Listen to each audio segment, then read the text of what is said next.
আজি আমি কলিয়াবৰত 1706জন লোকক প্ৰধানমন্ত্ৰীৰ আৱাস যোজনাৰ বাবে প্ৰথম কিস্তিৰ চেক দিছোঁ আৰু ইয়াৰ আগতেও আমি 8,000ৰো অধিক দিয়া হৈছিল। মুঠতে 10,532 গৰাকী লোকে কলিয়াবৰত এইটো কাৰ্যকালত 2021 চনৰ পৰা 2025 চনলৈকে প্ৰধানমন্ত্ৰীৰ আৱাস যোজনা গৃহ পাবলৈ সক্ষম হৈছে।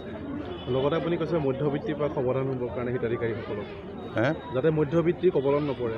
নহয়, গোটেই কথাটো সেইকাৰণে আমি ঠিক কৰিছোঁ যে যি পঞ্চায়তত সৰহকৈ ঘৰ পাইছে তেওঁলোকক একেটা পঞ্চায়তৰ যিকেইটা এষ্টাব্লিছমেণ্ট সেইটোৰে ঘৰখিনি কাম কৰিব নোৱাৰিব। সেইকাৰণে আমাৰ সমজিলা আয়ুক্তই সেই পঞ্চায়তৰ লেভেলত আলোচনা বিলোচনা কৰি সেইখিনি যাতে সুচাৰুৰূপে ঘৰ হয় আৰু আমি যাতে এটা পঞ্চায়তত একেদিনাই ঘৰবিলাকৰ আধাৰশিলা কৰিব, মানে ঘৰৰ তেওঁলোকে কাম কৰিব, আধাৰশিলা নহয়, আৰম্ভ কৰিব পাৰে, ঠিক তেনে এটা কাৰ্যসূচী ল'বলৈ আমি বিচাৰিছোঁ।